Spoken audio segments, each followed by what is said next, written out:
Ooh.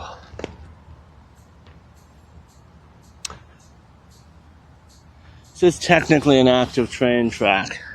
So, you know, gotta proceed with caution. Let's make sure this is recording audio.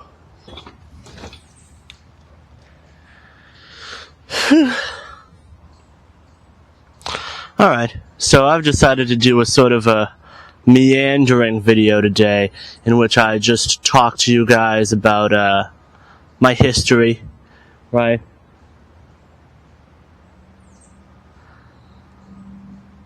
I'm gonna be worried about a train coming the whole time. I won't be able to see it around the corner.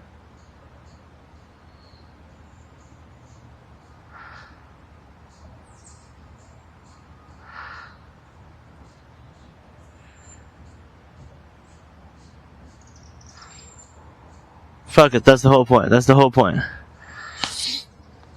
Yeah, so, let's start at the beginning, right? So, you know, when I was younger, I suppose I didn't have many political views, or at least I wouldn't have thought of my views as political views. I would have said that I, wasn't interested at all in politics. I kind of thought of politics as downwind of culture and society, right?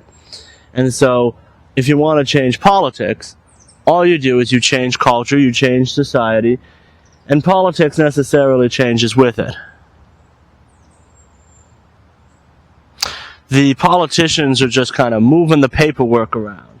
You know, they're doing the busy work. Ultimately, it's ordinary people's cultural attitudes and beliefs that shaped things. And so what I was more interested in was, you know, cultural change. Art. Art became very important to me. And, yeah, I guess I had cultural opinions. I just didn't view having cultural opinions as a fundamentally political thing to do.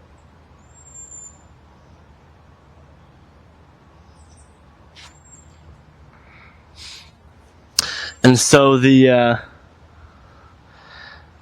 way that I kind of went with things was mostly just forming opinions about society. It's gonna be a long pause as I look to either side to make sure I don't get hit by a train. That's fine. Get over it. The main opinion I would say I had back in high school, I guess, to the extent that I had any cultural or social or political opinion, was that I was a bit of an incel, right? My main frustration, I guess, was just with the sort of double standard rules. Those were the most frustrating to me, of the fact that as a man, I felt like in order to be perceived as like a good guy, as like a good person, as having happened to be born a man, you gotta hide your libido. You gotta not be interested in sex, because the shitty guy just wants you for your body, right? And so by comparison, the good guy, you'll know him by him not caring about your body. That's how you indicate being a good guy. And that frustrated me, because I shouldn't have to hide the fact that I have a libido, especially not when you're a 15-year-old boy. Right? That's like the most, hormonal, pervy time in your life. And so,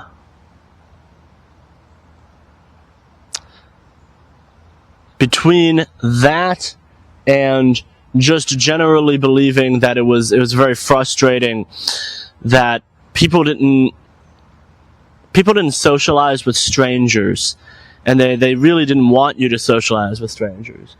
I would go up to random women in the hallway and just be like, "Hello, I am attracted to you. Would you like to go on a date with me?" Like a little robot boy. And that was like off the rules. Like that didn't make any sense. And I'm like, but it's a first date. All you really need to know is whether or not I'm modestly attractive. That's all you need to know. And who knows, maybe I just wasn't attractive, but I don't think that was it. I think it had more to do with social norms. So that was the extent of my opinions in high school, right? fast forward to college, because I think that's really where things actually start being interesting, was I started to really obsess over certain things, right? My whole life, I guess I'd always had sort of autistic hyperfocuses, right? But they used to be mundane things. I got really into Minecraft. I know it's a cliche, but I got really into Minecraft. I was really into the Marvel Cinematic Universe. Not the comics so much, but just like specifically the movies. And like my obsession with that was like a little bit weird too, cause like maybe a good nerd would like learn every detail of like every comic book ever. But what I would do is I would just line up all the movies in order in my bedroom. And at the time there was only like 13 Marvel movies, right? And I would like line them all up in my bedroom and I would just stare at them. And I would just be like, yeah, this is so good. Wow, I can't wait for the next one. I can't wait for the next one. Then I'll have 14. And then after that, there's going to be another one. And then I'll have 15. And I'll put them in order. And then one day I'll watch them. And there will be so many of them. One day I'll watch them and I'll do the marathon. And there will be so many movies that by the time I get to the end of the marathon, I'll be ready to start the marathon over again, because there will be 40 movies or 50 movies. Yeah, that'll be the day. Well, hey, kid, your dreams come true. And it is pretty good. I'm not Marvel fatigued. I know a lot of people are Marvel fatigued. I feel like, maybe not every movie is a 10 out of 10 for me, right? Some of them are just like, nah, filler. Some of them I am actively like, oh, that one was kind of bad. But at the end of the day, every time one comes out, I'm excited. Every time one comes out, it's like a light activity for me. That used to be my primary obsession, was Marvel movies. And then at a certain point,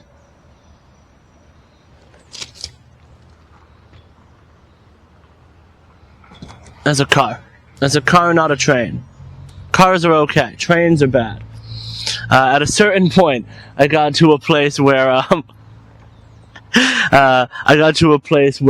it was kind of a light, refreshing thing to see a Marvel movie, because I think so much about politics these days and so much about these higher-minded subjects and stuff, and it's all very heavy and it's all very stressful. My whole life is very stressful for a while there, and so now it's become like, when I do watch a Marvel movie, even if it's a bad Marvel movie, it's simple, and it just brings me back to that place. And they always have that vibe, that Marvel atmosphere about them, that brings me back to that same like high school level place. And so, past that, right, past just having those normal obsessions in college, I started to get obsessed in a different way. I met a girl at one point, right, and I just fell super, super hard in love with her. And then I became obsessed, not just with her, but I got a more general obsession with romance frameworks. And I guess you could also say like more incel stuff too was also in the mix. And so I was just constantly watching YouTube videos of like relationship advice and different people sharing their life experiences. And I learned a lot about different people's like sexual orientations during that time. I watched a lot of BuzzFeed quiz stuff, learned a lot about people's weird kinks and about polyamory and all these different possible ways of being in a relationship, right? And I would just sit and like debate myself in my head of like, is polyamory really like a legitimate form of relationship? Is that like secretly the ideal form of relationship and we just haven't woken up to it yet? We all just haven't like become conscious to it yet? Or is it that the reason we haven't become conscious to it yet is because it's impossible, because jealousy is normal and natural, and we shouldn't be like repressing our jealousy by putting ourselves in these relationship contexts that make us jealous. We should be allowed to be monogamous. We should have a right to be monogamous. We should, and I would go back and forth. I'd be like, yeah, but isn't that kind of exclusionary? Doesn't that mean that when I see somebody who's polyamorous, I gotta be like, oh, that never works, right? And that's considered like a bigotry within the polyamorous community. So, am I now a bigot? Am I like a new kind of bigot, right? Like I'm not homophobic, but maybe I'm like polyphobic. There is a word for it. It's a metanormative. That's their fancy word for it. And I would get worried about that, and I would think about that nonstop. And I would think about like love, and I would think about like, can you have one true love for your whole life? Are people serial monogamous? Is it possible to have like a sustained marriage for over your lifetime? How legitimate are hookups? Can hookups be pleasurable and desirable, or are they like hollow and empty? Some people just think like you can never be satisfied by a hookup. Or, men and women and those relationship dynamics and the differences between men and women, how much of it is socially constructed. And I would just go in circles thinking about love and sex and relationships and communication and all these other things. And it was all kind of tied together with my attraction to this person, but it was all like kind of adjacent to it. Like it wasn't like I was just obsessing over her. It was also like I would think a little something about her, and then I would like contest the entire relationship dynamic with her, and I would like shove it into all these different boxes and perspectives, right? So like if the people around me in my life at that time, if there was like, maybe I'm gonna be in like a friends with benefits relationship or something with somebody, then I would have to like create like a debate list of arguments in my head of like why a friends with benefits relationship is a potentially desirable thing, and argue against a hypothetical version of that person in my head who had concerns and criticisms and was like, no, I don't know about that. I don't think friends with benefits are any good, right?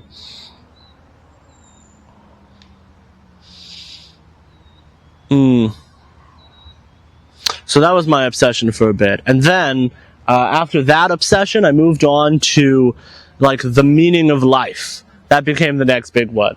And it's kind of stupid because I genuinely remember on several occasions being like, you gotta do your homework, man. And then I was like, but how can I do my homework when everything is meaningless? I would think that. I would think literally that. And so I almost feel like these, like, obsessions, these ruminations, thinking the same thoughts over and over and over again, because they weren't even new thoughts. Nowadays, I try to think new thoughts whenever possible. That's part of what this YouTube channel is for. That's part of what it does. Is I feel like I record a thought and I put it out on YouTube, and once I'm satisfied that that thought already exists out there in the world for people to see out on YouTube, maybe I can shut up about it in my own head. Maybe I can stop rethinking that same thought because I've successfully communicated, I've successfully gotten it out there. Now it's been said, now people know I think that. So now I can shut up about it. I can stop thinking about it, right? And so I would just think. Car? Good. I would just think endlessly about the meaning of life and like nihilism and like, is there any free will? If there's no free will, then how can anything have any possible meaning, any kind of real substance to it? And then thinking about the lack of meaning would make me depressed, and then I would get high, sort of, not high, not like drugs high, but like the next day I would get like manic or whatever. I don't know if I'm actually manic depressive, but I have ups and downs, and comparing those to mania and depression doesn't seem like that much of a stretch. I might be manic depressive, and I would wake up and like the next day and I'd be like super high, and I'd like dance and I'd sing and I'd like walk around the campus like super high energy, and it would be like everything is meaningless and I'm happy about it. And then later in that day I'd get depressed again. I'd be like, everything is meaningless, I'm sad about it, right? And that would just take up so much of my time that I didn't do any fucking schoolwork, and that I dropped out of college. So yeah.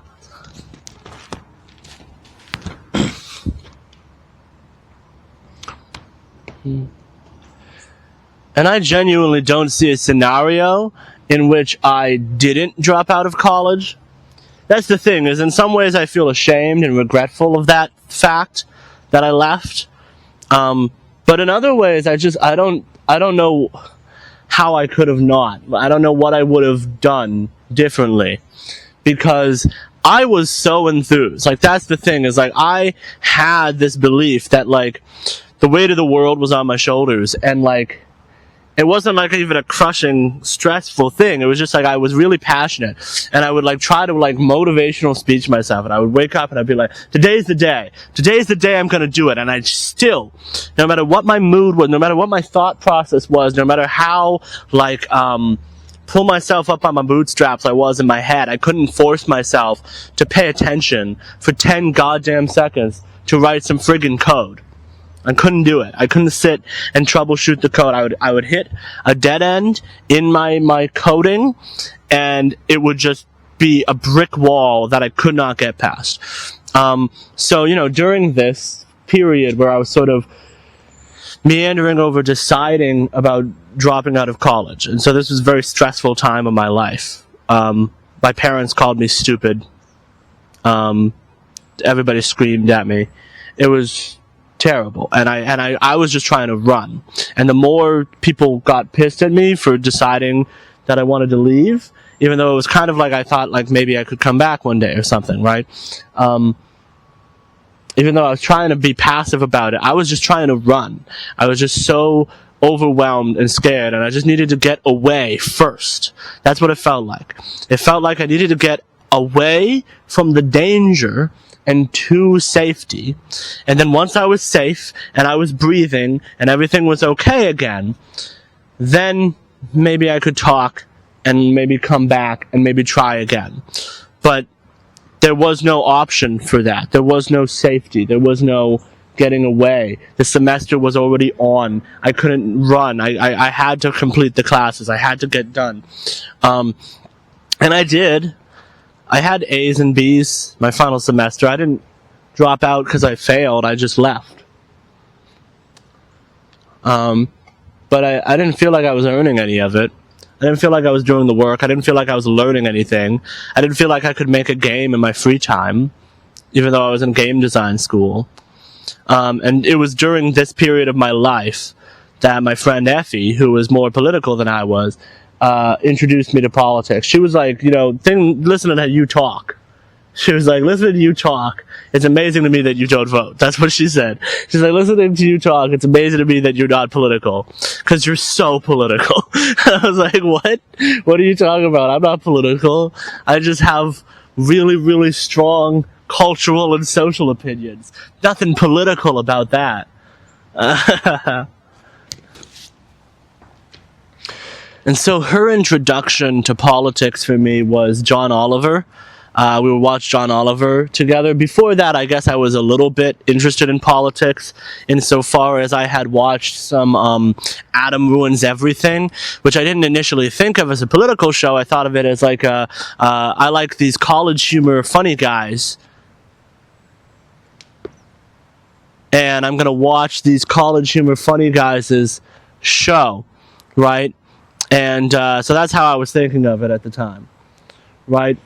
But then came Adam Ruins Everything, and I was starting to engage with politics without knowing I was engaging with politics.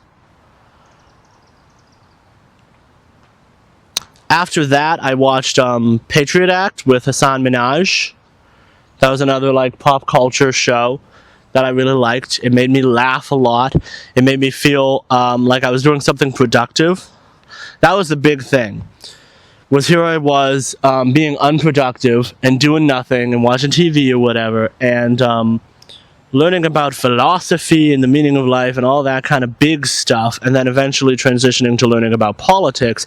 It made me feel like me sitting doing nothing was doing nothing less, right? Because people always say, oh man, I want to read the news more, I want to get more informed, I want to get more involved, right? And so it felt like if I just sit and watch a TV show, I'm just sitting and wasting all my time. But if I sit and I watch a political TV show, now I'm learning and growing as a person, and I'm getting more informed. Which is that's bullshit. It's a cope, right? Clearly, sitting in front of the screens all day, watching angry political people scream at each other, is not only no different than watching normal TV shows. It might be actively worse, because it'll stress you the fuck out, and it'll make you a very neurotic, very angry person in a lot of ways. So then, coming home from college, that's what I'm doing.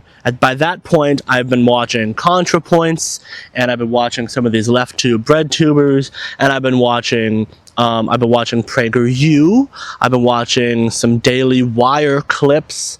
I've been watching Bill Maher. I've been watching The Daily Show. Really, just any kind of short, snippy. Here's a position on an issue. Here's a position on an issue. Here's a position on an issue. Anything that just did that. And it was very stressful. I remember watching like PragerU videos and feeling like I had whiplash because they would throw a bunch of stuff at me all at once. And I wouldn't know how to process all of it, but I was smart enough to know I was being like propagandized to, not specifically by them, but by everybody.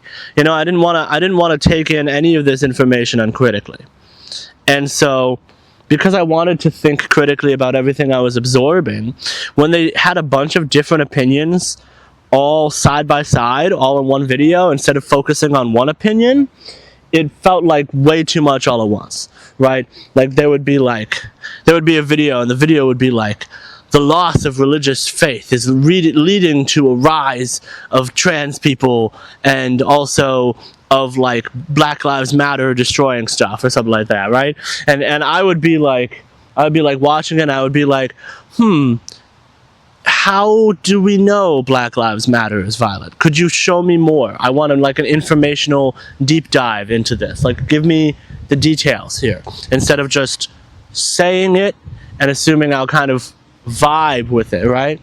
And I'm like, okay, well, tell me more about specifically why you're opposed to like transition specifically, like why specifically. And then I would be like, what? I had some existing values. I knew I was an atheist.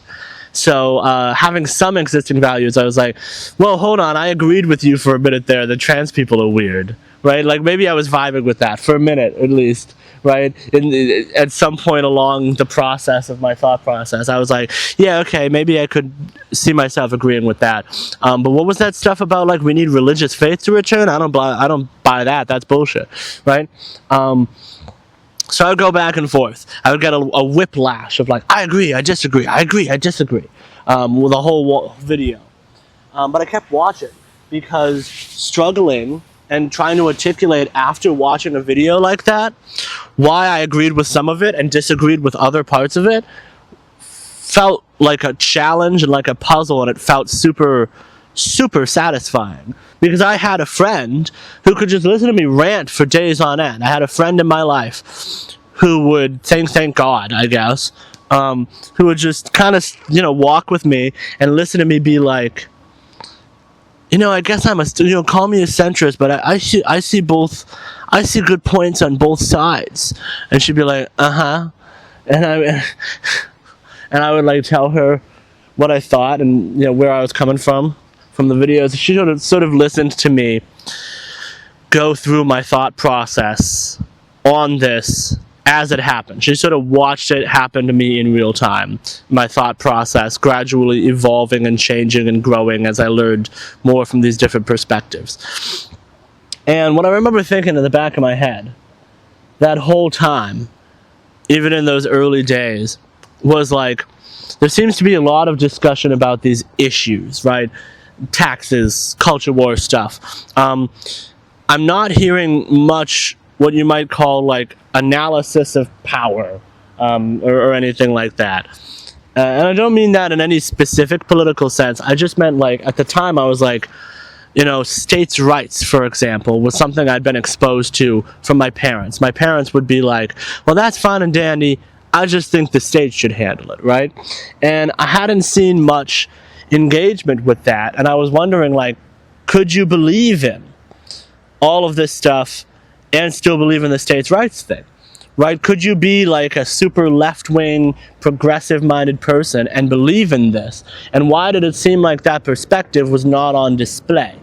Because it seemed like all the right-wing people were states' rights people, and all the left-wing people were like federal government people. And slowly that evolved into me actively Googling and seeking out decentralist left perspectives. Those were the words I would use. I was trying to figure out, like, states' rights leftist, or community autonomy leftist, right? Or like local power localist. And I would try whatever term I could use. And then I thought about democracy a lot too, because I was really interested in who was making decisions and at what level they were making decisions. Because it didn't make sense to me that we weren't having, like, I guess, principled conversations about this. It didn't make sense to me that you would just have a position about abortion rather than talking about, like, who should decide about abortion and how should they decide. Like, that felt like something to get straight before going around and just advocating your opinions about these various things. And people seemed very locked in about their opinions also, right? That's the other thing, is everybody felt very locked in, and it didn't feel a lot like it could change people's mind. All of a sudden, that idea of, like, I'm not political, I'm just cultural, I'm just like an artist, that started to fade from sight. And I started to be like, well, no, it's actually, maybe a lot of people agree with me already culturally. Maybe a lot of people are already on my side culturally. And they just have no political backing.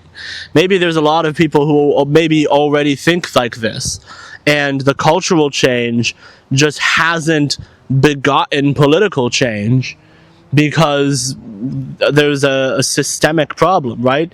You know, maybe the people are with me, but the people just aren't being represented, man, because they don't listen to us, man. That sort of thing, basically.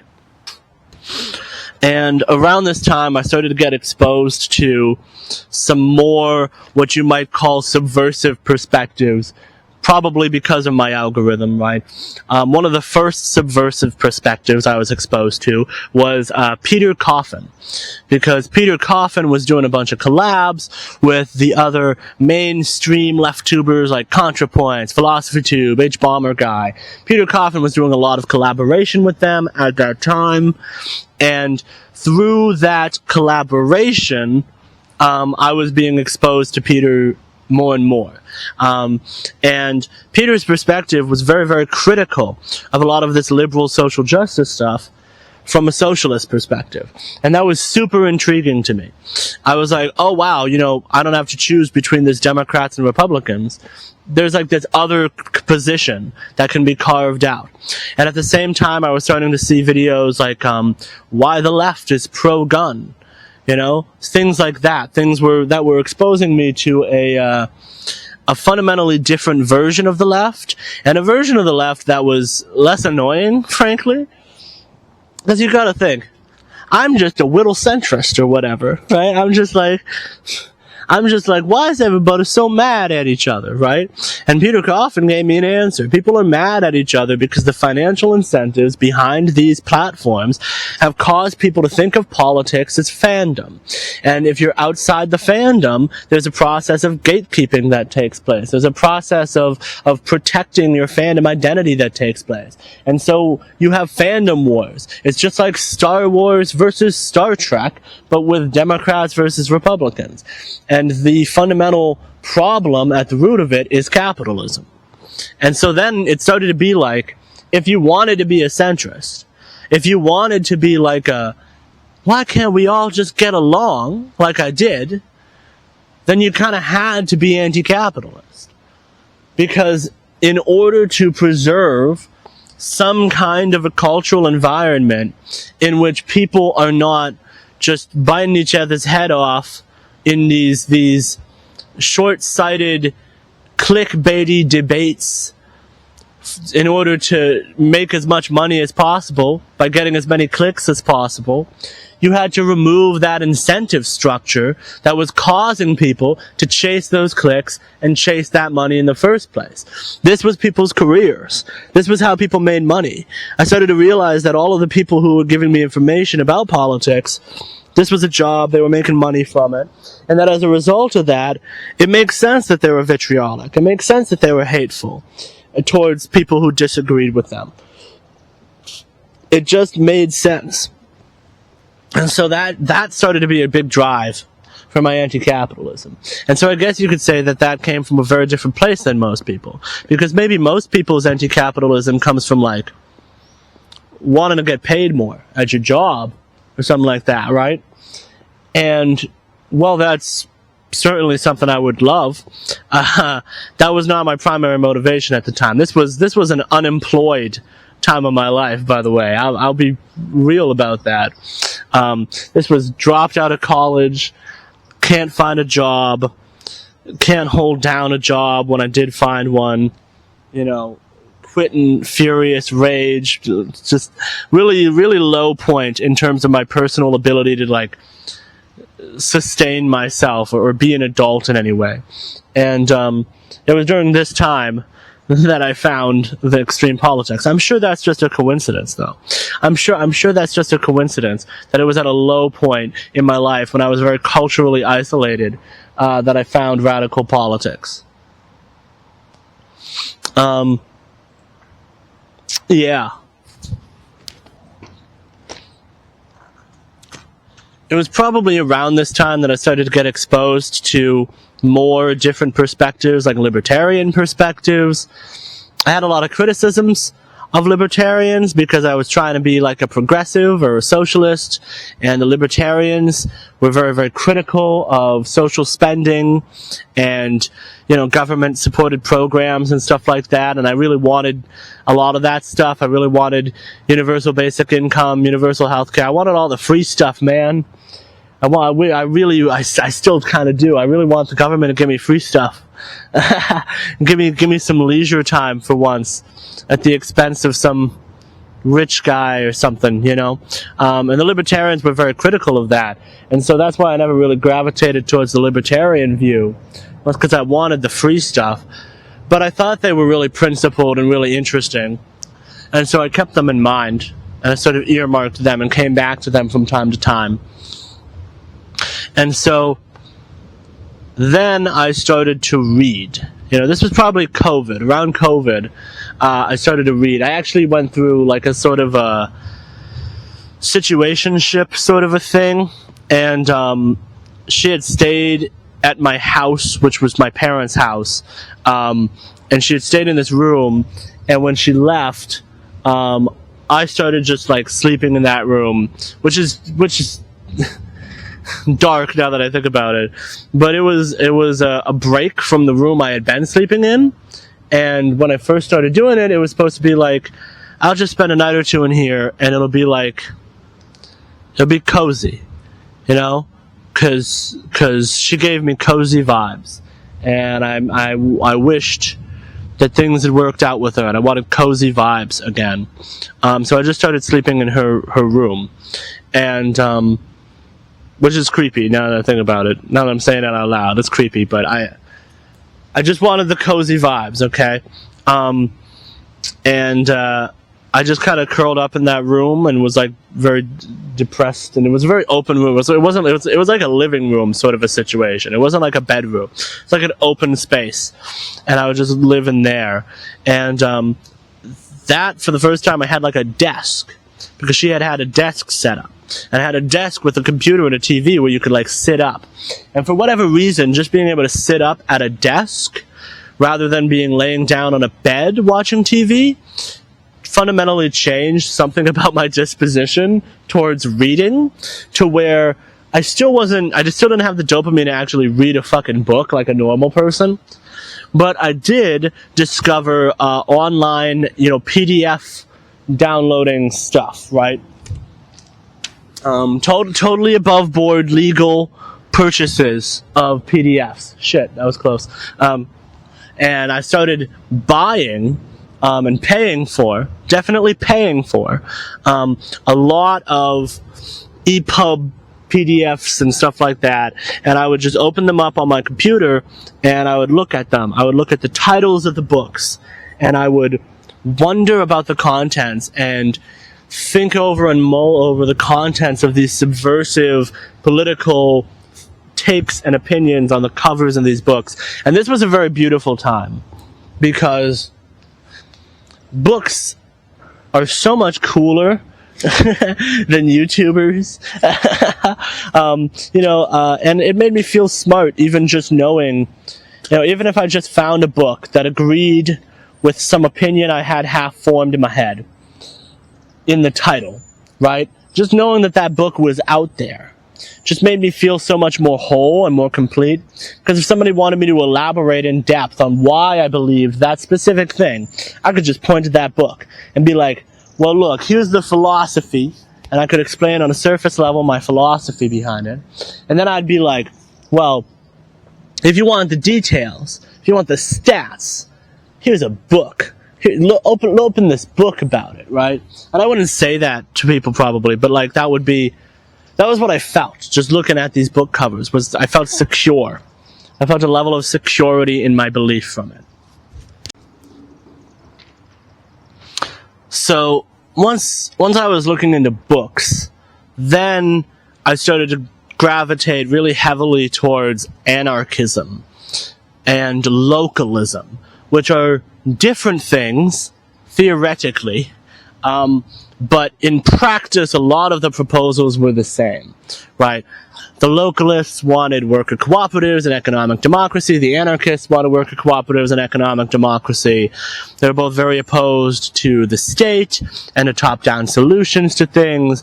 They both kind of believed that big government and big corporations were both to be resisted and both to be skeptical of. And I gravitated towards that position naturally because from the get-go, I wanted to be skeptical of everything, right? And so if there's a bunch of conservatives and they're like, all these liberals think you can trust the government. They're so naive. I didn't want to be naive. And there's all these lefties who are like, oh, you think you can trust the rich and these big corporations, that they really have your interests at heart? You're so naive. And I didn't want to be naive. So I gravitated towards any perspective that felt like it really was critical of both. Anybody who felt super critical of both, I gravitated towards, especially if they were talking about decentralized institutions or democratized radical democracy, anything like that. And so that's how I found Pirates. That's how I found the Center for a Stateless Society, Left Market Anarchism. That's how I found localism like Kirkpatrick Sale. That's how I found all of these sorts of different strains of thought. And at the same time, I was very open to reading about everybody from all over the political spectrum. And by this time, I had already started to be exposed to this YouTuber Dreg, who has become sort of my parasocial obsession after that, right? And he had sort of opened me up a little bit to exploring all kinds of different ideas and niche ideologies. And I would just listen to these YouTubers and kind of, anytime they dropped a little bit of like a history of some political philosophy or something, I would go and I would at least skim it, at least develop some understanding. And I would go on these ideologue channels where they would like log ideologies, and I would just look at every ideology, and I would go and I would find the seminal texts of that ideology, and I would at least skim through it and find whatever I felt like might be the most relevant chapters pertaining to like what they actually proposed to do. And then I would read a few pages, maybe a full chapter, and I would like get a feel for every single different ideology and worldview. And then I would mull over what they were saying and what they were thinking about in my own head. And through this process, I started to gravitate towards this kind of view that like, prior to whatever ideology I was developing, right? Like maybe at the time I was identifying as like a communalist or some type of an anarchist, right? But prior to that, prior to whatever ideology I was gravitating towards, above all, I just really wanted more people to be exposed to all these cool ideas I was checking out. You know, just in general. You know, Georgism is kind of neat. Land value taxation sounds like it's a potentially viable policy that could just be a good idea. Doesn't really fall neatly on the left-right spectrum. And, you know, I thought that was a really interesting concept, a really interesting idea.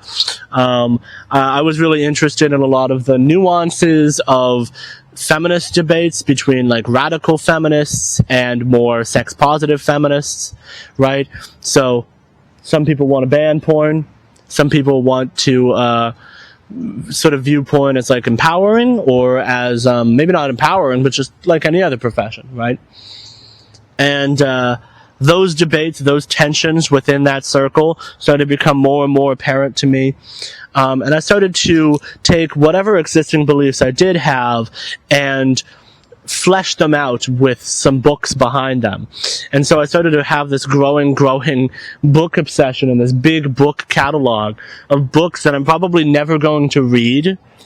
Because again, I don't really read. But then I bought a bunch of books. And I bought them really cheap off Amazon. So it wasn't like it was like costing me a bunch of money. But maybe in the long run it added up. Probably added up in the long run. But that was the thing I was buying. And it filled a void for me. Because I used to buy movies.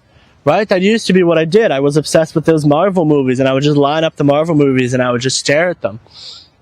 And I used to buy like these $20 movies, and that was the cost for most of my life.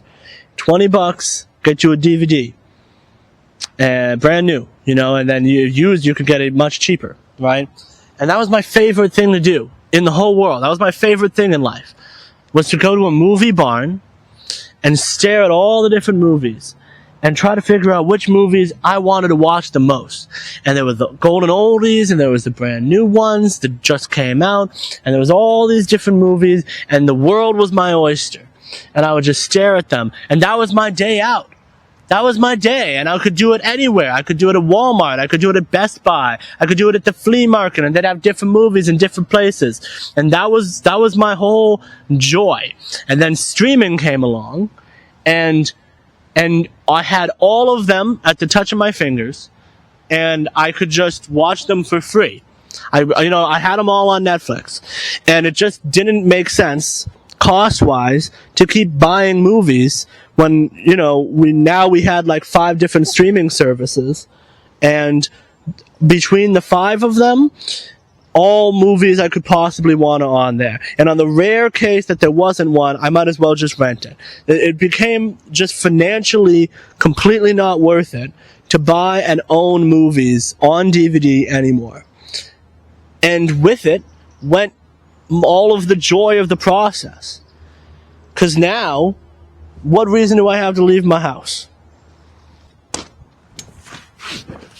Like, I'm like really angry about this now. Like, talking and thinking about it, like right now, like this was seriously the most important thing in my life. This was the thing that brought me the most joy. And that might be silly to have movies be the most important thing in your life. But really, that was what you did on a day out. You went out to Walmart, and maybe you had some practical errands to do, and then you just looked at the movies. And now, I just go to Walmart, and there's nothing I want. There's nothing I want to buy. And I go to these places, these stores and these malls, and they just feel dead now. There's nothing in them. It's all the same stuff, and I don't want to waste money on any of it. And I've become self-aware that it's not going to satisfy me for long. And so I just go to these stores so that I'm not in my house, and there's nothing in them, and then I go back to my house. I think that's part of why I've been so hungry for community. Because at one point in my life, I didn't feel like I needed community as much. And that's probably because I had activities I could do with my time that felt like I had spent the day doing something. Going to the flea market and hunting for movies felt like spending the day doing something. The movie barn is gone now. It's closed. It's literally disappeared. Hollis Flea Market Movie Barn. That's what I'm talking about, by the way. New Hampshire folk. The movie section in a lot of stores is much smaller than it used to be. It's not gone yet, but, give it a couple years. We'll see. The malls are filling up with different weird niche stores because the general purpose stores just aren't what they used to be, and everybody's buying everything off Amazon. So there are entire stores dedicated to just fucking leggings or whatever now. Like, that's a whole store. The store that's just leggings. And it doesn't even look like it's a full store. Like, it doesn't even seem like there needs to be a full store. When you look at it at the store, like, the product is really, really spread out. Like, they're trying to take a little tiny dab of butter and put it across the world's most enormous piece of bread. And so, books felt good, because I do have this kind of ADHD thing of, like, I kind of forget who I am, which is a weird thing to say. But I'll forget who I am if it's not right in front of me. Like, I'll adopt a belief. Liquid democracy for a while was one of these beliefs, even though it's the core of this channel, right? For a while, liquid democracy was like this idea that I thought was cool. And I'm like, yeah, maybe I'll put that on the back burner or something, right? And then I lost the book for it. Right? Like the book for it was like behind a shelf or something. And I didn't realize I lost it. And I forgot about it. And so the idea just wasn't a part of me. It just wasn't a part of my political identity anymore, because it just wasn't around. It wasn't in front of me. And I forgot that was a thing I believed in. And so you have all these books, and they're like the things you believe in. And if you're trying to be like a nuanced sort of a person who understands the pros and cons of a lot of different beliefs, you end up not doing what I think most people do, which is buy a bunch of books from one specific discipline. You have to have a book that makes the case for any argument that you want to steel man, any argument that you think has a legitimate case to be made for it. And so I would have a book, on decriminalizing sex work, and a book on banning sex work, or probably more like Big Porn Inc. or something like that. Some radical feminist takedown of the sex industry. I would have both of those on the same shelf. I would have an evolutionary psychology textbook arguing for fundamental biological differences between men and women, right next to Delusions of Gender by Cordelia Fine on a shelf, because I felt like they both had something to say. They were both insightful and thought-provoking, and so I had them both. And I wanted to remember them both, and I wanted to incorporate them both into me and into my final self and final identity. And I was going to forget one of them. If I only bought one of them, if I only bought whichever one I was leaning is 51% more convincing, then I wasn't going to remember who I was fully. And I was going to lose some part of myself. So I had to own them. That's why I had to own them again. Even though, theoretically, I could read them just the same as I could watch these movies. And I think that's what movies used to be for me, too. Movies used to be the thing that I stared at in my downtime. And it was just beautiful to think about what was in every case, every movie case. Remembering all the different movies, and I think that was like a part of who I was as a person, was the depth of the nuance of these different movies.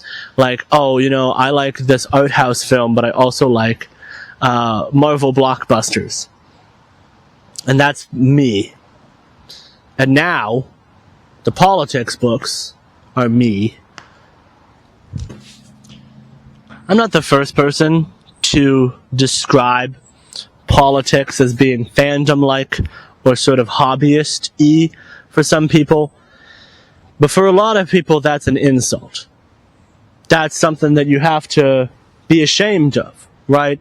If you treat politics as a hobby, then you're supposed to feel like shit and stop, basically. And you're supposed to go back. But how do you do that? How do you do that? It's not as easy as you'd think. I don't get dopamine from other stuff the way I get from serious issues anymore. It all just feels so small. They're just fictional stories. This is real life, It's a higher stakes activity, I guess. And it's not easy to just go back. Is it wrong to want to talk about it? Like, I think that's really cool and fun to have philosophy discussions and politics discussions and have little round tables where you're around your other intellectual friends and your other smart friends and you're debating and discussing and learning and growing together. I think that would be great. It sucks that that's not a thing. Sucks that that doesn't really exist. Because in the real world, most people don't like this idea of politics as a hobby. They hate it. They hate it. Politics is not a hobby, it's a war. It's a war. And most people have a side, and they're just going to war all day, and that's their participation. And if you're not participating in that, the attitude is basically just get out. Just shut up and start watching movies again. But you can't. You can't shut up and just start watching movies again. Not when this stuff has started to interest you as much as it interests me. And so you kind of have to have a disposition of like, I want to expose people to all these cool ideas I've found. All of them. And that's part of, I think, why I gravitate towards like Dreg as a YouTuber, because only through Dreg's what he calls anti-centrism, which is like embracing all of the political extremes at once. He says he's like a Nazi, voluntarist, ANCAP, Stalinist communist, and like a complete anarcho-communist, abolish the state, abolish all money simultaneously. He's all of those things at once. And whatever contradictions you might find between those things, he doesn't care. He's just throwing it all out there. He's throwing mashed potatoes against the wall. He's throwing everything against the wall, and he's seeing what sticks. And that is the only approach that's attractive to me at this point. It's the only approach that really feels like it gets at all of what I have going on. Because what if I just adopt a framework, right? What if I just do that? Like you want me to. Probably, right? What if I just decide, okay, I'm a socialist. I'm a socialist. Here's some socialist books. And then I go on YouTube and I just tell you what socialists believe. And I just show you cool socialist books that I found. And it's all within that one framework. Well, now, there are other ideas that I've been exposed to that aren't socialist, that I can't talk about or think about or show you. That are really cool. That might be good ideas. Potentially. Seasteading is another one of them, right? That's why I made the video, like the case for seasteading. Because there's all these ideas that people just haven't been exposed to. And they're cooler versions than the present. And I want to expose people to as many of these ideas as possible. Quadratic voting. Quadratic voting is a system where you get voice credits, and you can choose issues that you prefer over other issues. So you can save up your right to have an opinion on abortion in order to have an opinion on guns. So single issue voters can vote more heavily on the issues they care about the most. And people can represent themselves more accurately, not as just being for or against, but as being very for or very against, or having priorities. And that's really cool. That's really cool to add depth to that. And it's really risky, potentially, too, because it violates the rule of one person, one vote. But it violates it in a really egalitarian way, because everybody gets an even number of these voice credits.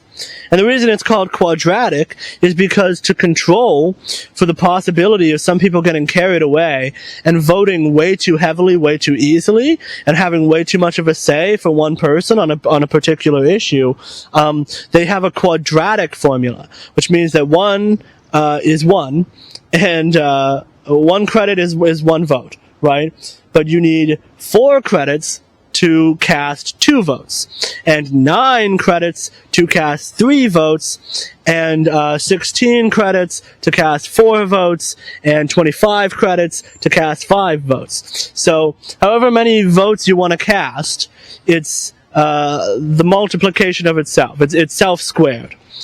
And so the reason they do that is because that's naturally causes an escalation in cost the more you want to gather up votes. So you can vote 10 times on one issue and have your vote matter 10 times as much as somebody who votes only one time on that issue. But it's not going to cost you 10 credits, it's going to cost you 100 credits.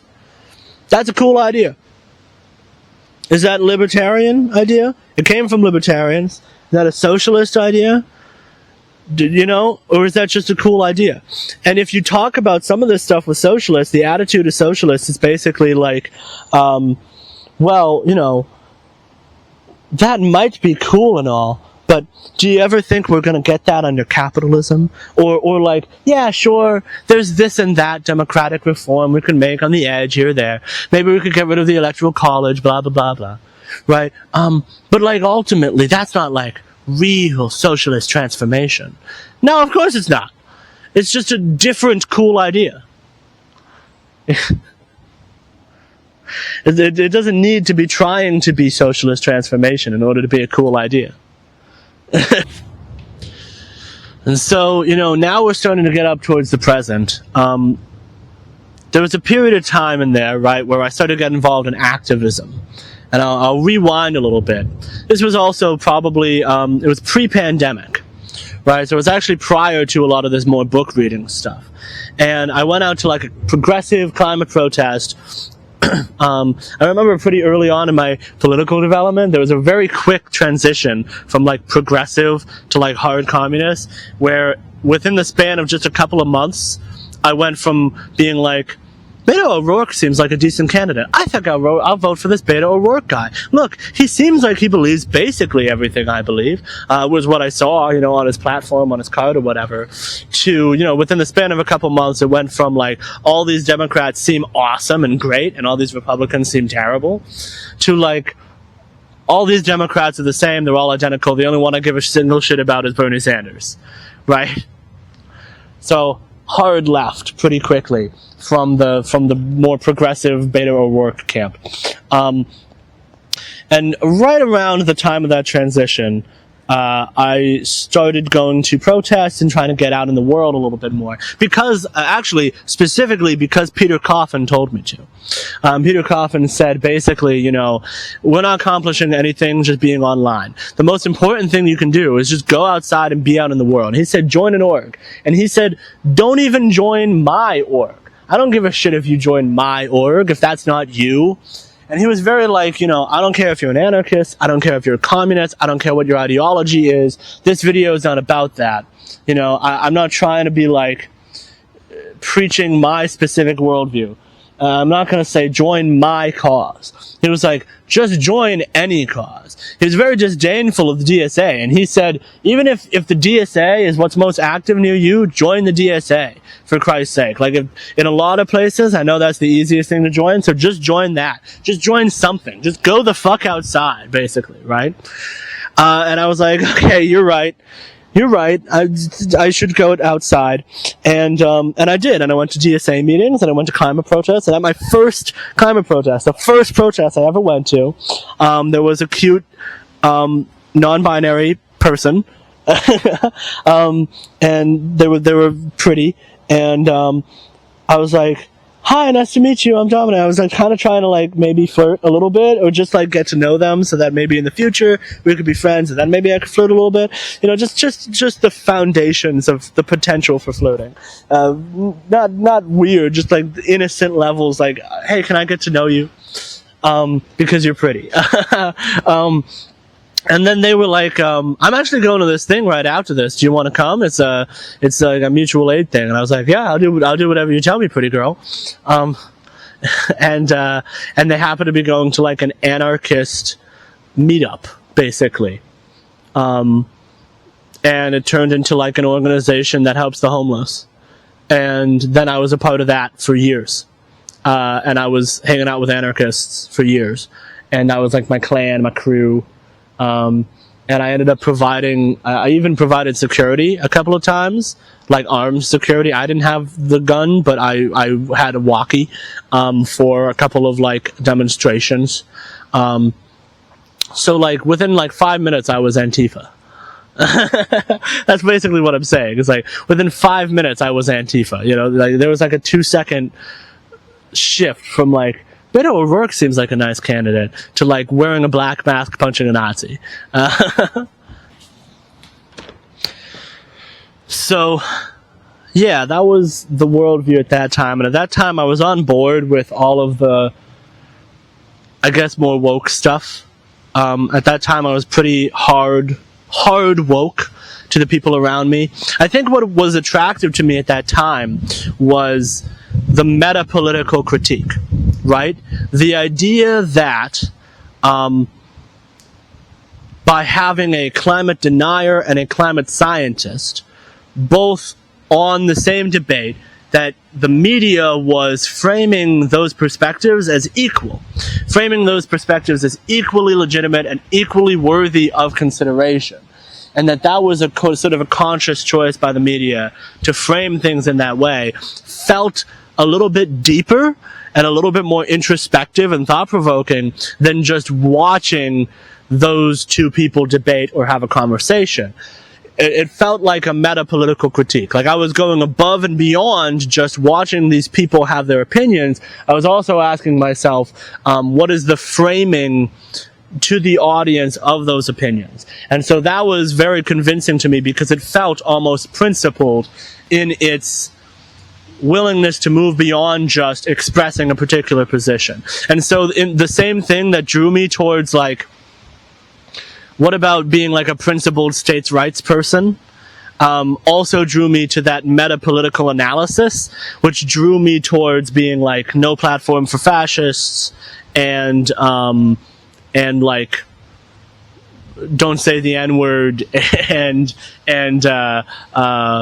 deplatform all these climate deniers, do something about this misinformation. That kind of line of reasoning was attractive to me at that time for that reason. And with time, the reason it went away was because I started to realize that all these other cool ideas that I was interested in talking about, people were just very, very sour to them, and there really was not any room for someone like me to exist in the spaces that people had created. And I felt like, oh, well, now I'm contributing to this thing that could potentially exclude me. And I was never excluded. That's the real truth. I was never excluded because I kept my mouth shut. And I nodded when people talked. So I was never like canceled or kicked out or anything. Because I'm also just like generally a very socially polite, agreeable person.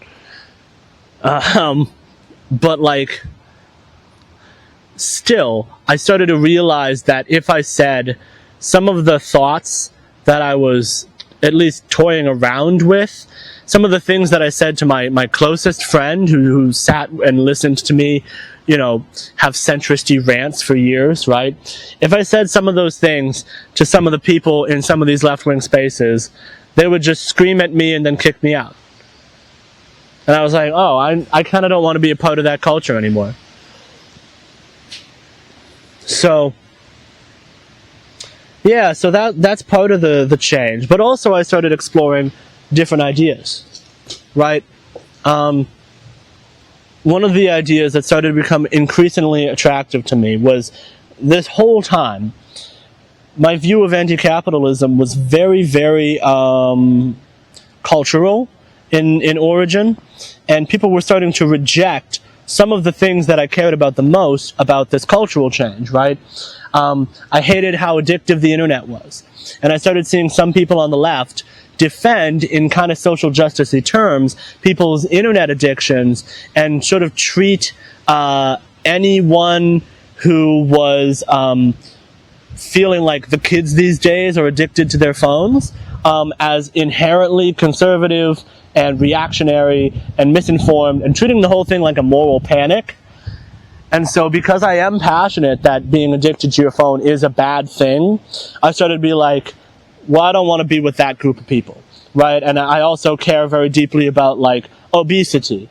And I do think that, like, a lot of these capitalist corporations are feeding us a bunch of junk food that's making us fat, and so on and so forth. And I started to see a lot of syncretic connections also.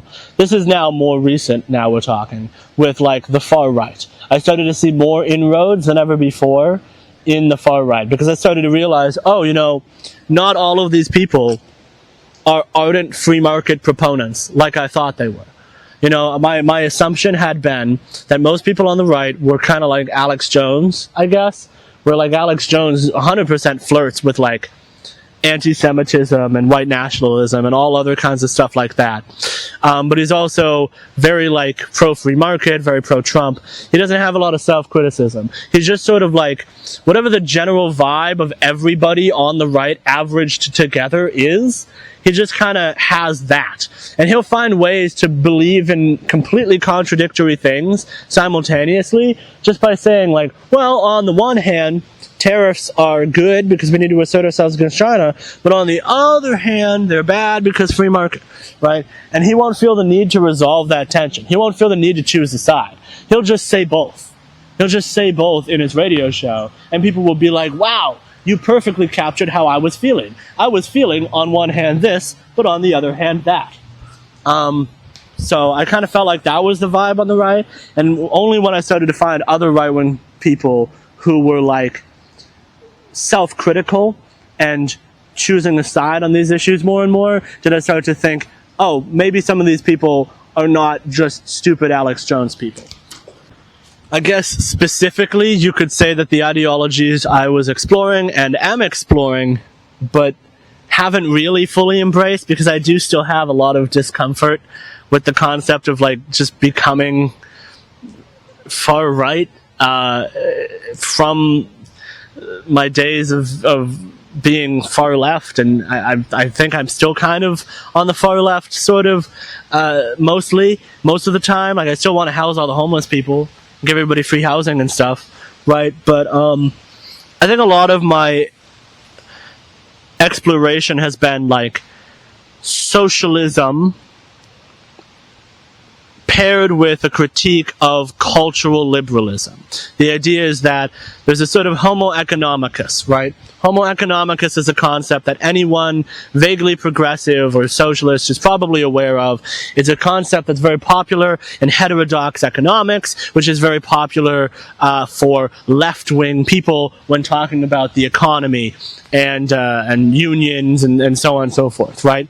And the concept is basically, in economics, we have this idea of a human being who is perfectly rational and perfectly self-interested. And that's just not a real human being. Like, it's this very flattened version of a human being. And when you start to point out behavioral irrationalities, you start to gravitate towards at least some amount of policy to address these behavioral irrationalities. There's this author, Cass Sunstein. He's somebody that a socialist normally wouldn't associate with, because he's like vaguely liberal. He just wants like small nudges, but otherwise he believes in the free market. He literally calls his theory nudge theory. But he's a really smart guy, and I actually think his ideas are really worth exploring. I'll have to explore him more on this channel at some point. And he has a lot of ideas about like behavioral economics and the implications on free market economics. And he's trying to retain a lot of his belief in a sort of libertarian-ish free market economic system, despite his behavioral critiques. And so because of that, he goes for like these small behavioral nudges. Like, he realizes that people aren't fully rational. And because people aren't fully rational, they probably can't actually be trusted to decide to choose the healthy food over the junk food, for example. But his solution to that is like calorie labeling rather than like banning all junk food or something really extreme like that. So he's trying to find much more moderate, much more small nudges that he can do to address these behavioral critiques of free market economics. But I would argue that a lot of these critiques of Homo economicus actually point to much more significant changes in the economy and in society. And it points towards some sort of a socialistic, rational control over of our economy in order to protect people from their irrationality, from their excessive consumerism, from the exploitation that happens in the labor market, all of these other things. There needs to be a sort of rational, coercive control. And it can't just be this voluntarist, individualist sort of a thing, right? And so, along that same basis, I started to view cultural liberalism and sexual liberalism in the same way. Individuals kind of just cannot be trusted to just freely, as individuals, make their choices in their relationships and in their social life, because there needs to be some sort of a collective, rational view of the common good. And this gravitated me towards like corporatist thinkers and post-liberals and you know, Nazbols and communitarians and all these different traditions that to varying degrees see an association between culturally conservative politics and economically left-wing politics.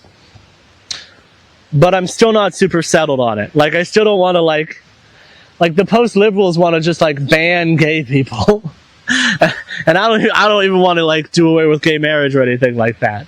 So I'm still very, like, trying to figure out how to integrate what's true philosophically about the post-liberal critique, because I think they get a lot basically correct with a more sensible institutional model and more sensible set of policies that can actually achieve some kind of a common good vision for our society and for our culture. And I'm not sure where to start with that. One last thing I want to talk about before I sort of let off here is institutional approach to politics. I laid it out in one of my earlier videos, this institutional approach to politics. I really think this is a very useful way to think about politics. In some circles, they'll be against this. In post-liberal circles, there are a lot of people who are very philosophically critical of talking about, like, well, I want a king or I want a monarch or something like that, as an institutional approach or as an institutional belief, because they just don't believe that the foundations of that kind of society have been laid. And for them, the foundations of that kind of society is something resembling civic virtue and the emergence of some kind of an aristocratic class, right? And then on the far left, there is a critique of prefiguration that comes from Marxists that relies on the formation of a party that can actually translate theory into practice and practice into theory and can negotiate the relationship between those things. And in the absence of a party, and in the absence of a theory upon which to form a party, and in the absence of the basic organizers that can go out and have the skills necessary to start organizing and start forming unions and so on and so forth. Without the baseline of that, it's kind of considered ridiculous to even talk about what kind of socialistic organizations are best to support, right? They're like, why are you even talking about, like, participatory economics and whether or not that's a viable system or a viable model? And I think the answer to that question is because it's very easy to move past the question of what is desirable about the world when you've already made your mind up about what is desirable. You know, when you've already made your mind up that you want a socialist future, of course then the conversation turns towards tactics, the conversation turns towards how do we get there on a deeper philosophical level, what is the pathway we would have to walk to actually achieve that goal in the long term. If you don't know what you believe in, then getting down and narrowing down what an ideal vision of the future is like, it becomes very important. And it's also very important because it opens things up a bit more to exploring some of these ideas that don't fall neatly within any one particular framework. My video on, like, the case for social credit. Social credit scores are an institutional structure and a type of an idea of how an institution could function that is specific. And it doesn't necessarily rely on a socialistic or a capitalistic framework. There are cyberneticists who basically believe in establishing a technocratic socialist form of a social credit system. So there is no guarantee that any one ideological framework will produce or encapsulate every institutional idea. So I think these institutional ideas need to be talked about in their own terms prior to any of this deeper philosophy stuff. So for that reason, I tend to be still pretty pragmatic, still policy focused, and still prefigurative, I guess you could say.